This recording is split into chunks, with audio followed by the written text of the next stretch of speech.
Hey there, everyone. Welcome to the Bird's Nest Podcast. I'm Joe Donahue. Thank you so much for joining us. We are here at Hagen Arena at St. Joseph's University, and while this is not necessarily where you would expect to find a Philadelphia Eagles episode, the reality is this is a very special and bonus episode of the Bird's Nest Podcast because the Philadelphia Eagles and the St. Joseph's University Hawks got together on Tuesday evening to celebrate a partnership that they had both formed, where St. Joe's is now the official education partner of the Philadelphia Eagles.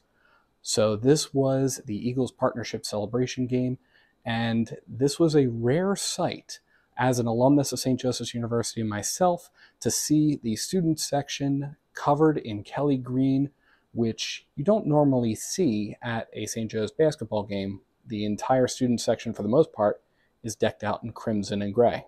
But these two teams celebrated opportunities for students. Students here at St. Joe's are going to have the opportunity to learn from Philadelphia Eagles front office executives. They're going to have an opportunity to learn from the team during internship opportunities. Philadelphia Eagles were such a presence off the court that fans couldn't help but notice that this was an Eagles partnership with the university, just as much as it was the university becoming the official higher education partner of the Philadelphia Eagles. St. Joe's recognized several university alumni who work for the team. The Eagles cheerleaders were there and spending time in the student section. The Eagles cheerleaders actually performed at halftime as well.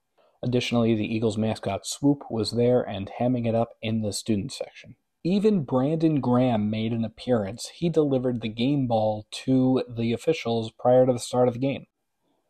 Now, though the higher education partnership is new, the Eagles Autism Foundation and the Kinney Center for Autism Education and Support at St. Joseph's University have long been partners, and there was in fact a raffle that benefited both organizations.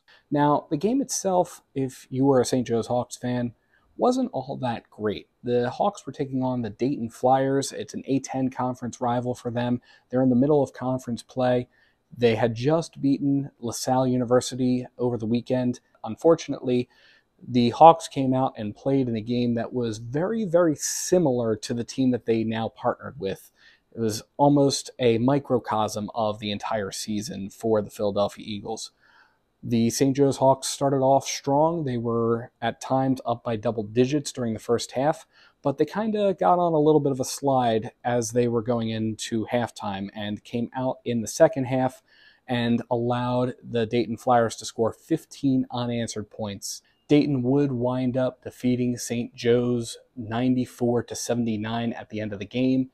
St. Joe's was horrific beyond the arc during the second half. They were only converting about a third of their three-point shots. It was not a pleasant game. Hawks head coach Billy Lang was very blunt following the game regarding the lackluster performance the team put forward in the second half. One, it was you missed good shots.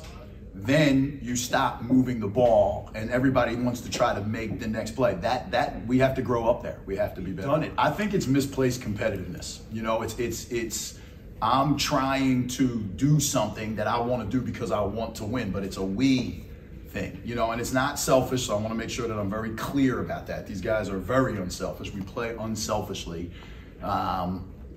It's decision making. While fans were leaving midway through the second half as they started to see the Hawks' chances of winning evaporate, the team and the fan base were still very excited about the partnership that the Hawks and the Eagles formed.